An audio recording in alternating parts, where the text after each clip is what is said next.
If you've been looking into alternative control methods to get an edge over your opponents in one of the great fighting games released in the past year, you might have come across leverless controllers, and within that space, there's been one name popping up in every community recently. While most leverless controllers on the market demand a lot from your wallet, Haute42 are taking a different approach. They've released a catalogue of controllers that cover a spectrum of sizes and materials, all priced in a budget-friendly range. We're going to be looking at one of these controllers today. This is the Haute42 G16.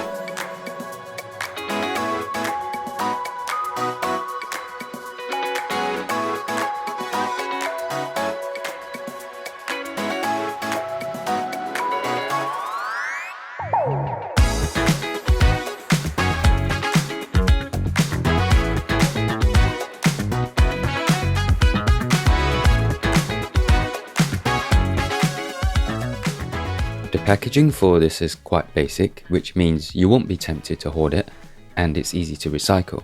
That's one less empty box in the pile of shame. We have the controller, a USB cable, some extra button knobs, anti-slip pads, the manual and a switch puller. The G16 is the only controller in their Hautepad series that uses standard sized micro switches. These are the same kinds of switches you'll find in mechanical keyboards, so that means you have a lot of choice for customization. Their smaller Hauteboard series also uses switches like this, but we're not going in depth on those today. The T series and S series both use low profile switches, which are slimmer, and the main difference between those two models is the size. The M series also uses low profile switches too, and that model has a fancy aluminium body and rounded buttons that look similar to the ones on the Razer Kitsune. So there you have it. If you're confused on which one to go for, that's the gist of it. Back to the G16 now. The standard sized switches mean that the buttons sit higher. This is good for people who float their hands, and it's considered as correct form for longer hours of play. So if you're interested in the form factor of the smaller G and S series, your consideration should come down to your preference for how high the buttons protrude. As the 16 in the name suggests, it has 16 main face buttons, and for newcomers,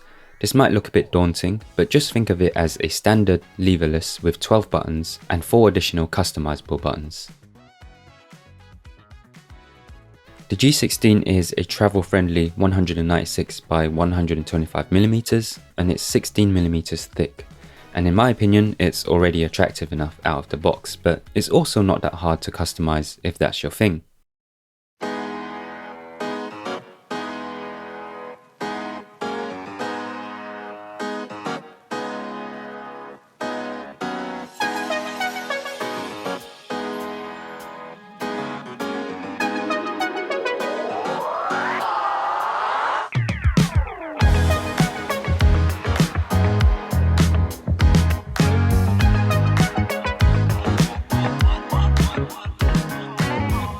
Yes, customization fans, you'll be happy to hear there's quite a bit for you to play with. As I mentioned earlier, I think the G16 looks good just as it is with its LED lights, retro fonts, and the subtle texture on the PCB. But if you're that way inclined, you can add your own custom art to the front and back of the controller, change the button caps, the switches, and even the splash screen on the LCD. I'm not that way inclined myself, but since I care about you, dear viewer, I did put myself through the process of customizing my front and back art and experimenting with the switches, so I'll show you how that went down. Shout out to Marcel Arts, who made a fully fleshed out guide for printing art for controllers on Reddit.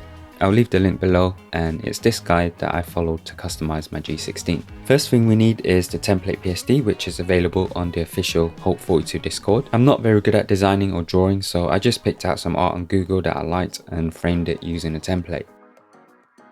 I also wanted some art on the back, so I framed my chosen image, removed the template, and also saved that as a separate file. I sent off the PSDs to the print shop. Hallo? Ruf mich nie wieder an. And they came out perfectly sized, but as Marcel mentioned in his guide, the print does run darker than you would expect, so you might want to add some brightness and contrast to your chosen image before sending it to print. Next, I ordered a cutting set from Amazon for £16, which comes with a cutting board, scalpel, and a metal ruler. So all in all, my investment to do this from scratch was £26. My friend Super Shinobi, who's great with arts and crafts, advised that the buttonholes are a breeze if you first cut across into the middle to create 4 pizza slices and tackle the edges one by one. This advice was good, but I'm not going to lie to you and say it was smooth sailing. The mechanics of the scalpel and paper were totally surprising. It was 10 times harder than I expected, and nothing behaved the way I thought it would. I discovered during this process that scalpel technique is a thing, and I do not possess it. And you can see for yourself that I did an absolute horrific job with this. If you're hopeless with this stuff like I am, print off 2 copies and maybe ask for 150 GSM. I have some silent switches that I bought from AliExpress, and I got these for my mechanical keyboard, but haven't had a chance to try them yet, so this seems like a good opportunity.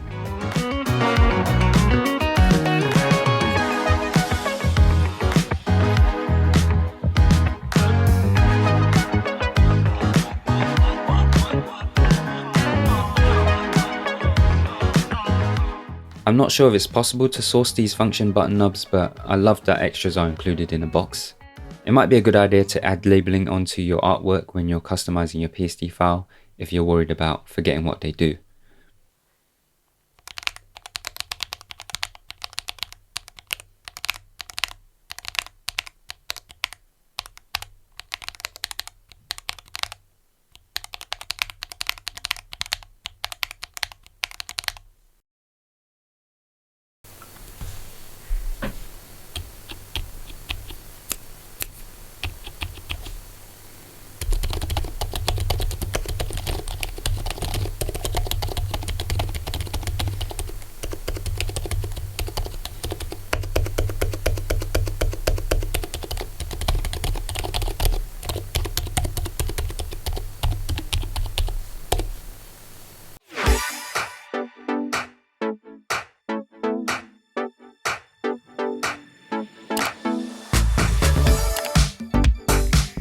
It has just about every feature you would expect from a modern leverless controller these days. It runs on a Raspberry Pi GP2040, so it has a very low input latency. It has per button RGB support, turbo functions, multiple SLCD cleaning modes, which is important if you plan on going to tournaments, and it's compatible with pretty much everything except the current gen Xbox, and for PS5 an additional dongle is required to circumvent the 8-minute timeout. To change the input mode for your console of choice, we have to first hold the correct button and then plug the controller in. The good thing is that the input mode is saved across power cycles, so if you only play on one console, you can just do this once and forget about it. Mac users like myself will be happy to know that instructions for accessing the web configurator and updating the firmware is the same process as PC users. I'll be using my G16 with the PS5, so first I had to get into the web configurator, disable the PS4 mode toggle and enable the PS pass-through toggle. And under the settings section I chose PS4 as the input mode and picked Fight Stick as my function. Click on reboot to controller and Bob's your uncle. I also have to play with my Brook converter plugged into the EXT port on the side of the controller. Unfortunately there's no way around this since it doesn't have native PS5 support. The May Flash Magic Boots has a smaller footprint, but that seems to be hard to get hold of in the UK right now.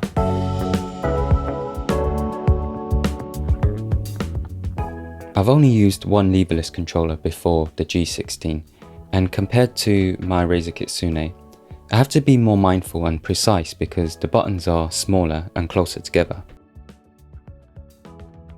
The form factor is a bit challenging for me because it's difficult to rest it near my knees when I'm playing at my TV. I have to rest it further back and closer to my crutch, which makes it difficult for me to hover my hands in a comfortable position. People who lean further back when they play or lay their controller on a table probably won't have the same concerns. I do enjoy the way it feels to press the buttons on a G16.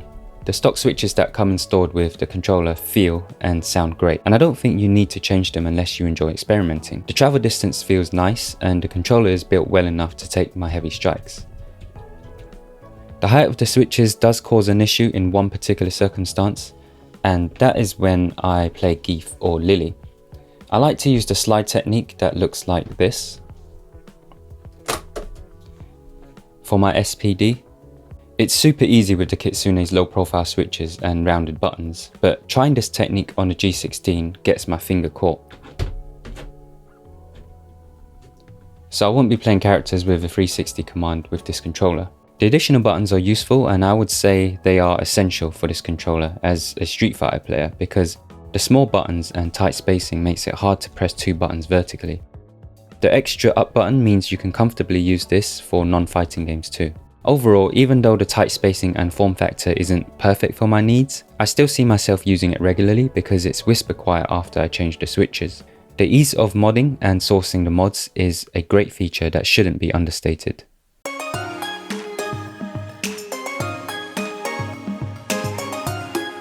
It feels like a good quality product in my hands. The cuts are precise, it's sturdy, and it's well built. If you look closely, you can see a bit of a rainbow effect on the acrylic, but it's only visible under the correct lighting conditions, but that's me nitpicking and trying to give you as much info as possible. My other small nitpick is that the button nubs are a bit wobbly, but still much better than leverless controllers that only have the black pin button without the rubber nubs. So in my opinion, this is still a win for the G16. So is the controller worth your money? This is a definite yes if you want to take your first step into the leverless world, you enjoy customizing your gear, and you're not a PS5 player. If you are a PS5 player, you have to consider if you want to be playing with a dongle sticking out of the side. Some people might see the extra cost for native PS5 support in other controllers to be worthwhile in the long run. At the end of the day, you will get a good taste of the leverless experience with this controller, and depending on your needs, it might be the only one you ever have to own. It's only £65 at the moment on Amazon UK, and if the G16 is an indication of the quality we can expect from Haute42's other models, I think it's fair to say you won't be disappointed whichever one you choose, especially for the price they're asking. Thanks again to Haute42 for sending this over to me. I do get to keep the controller, but all opinions are my own. They want to send me the T16 soon, so please subscribe and ring the bell if you want to see that review as well. Also, thank you for watching. I hope you enjoyed the video, and if you did, then please drop me a like, and I'll see you in the next one.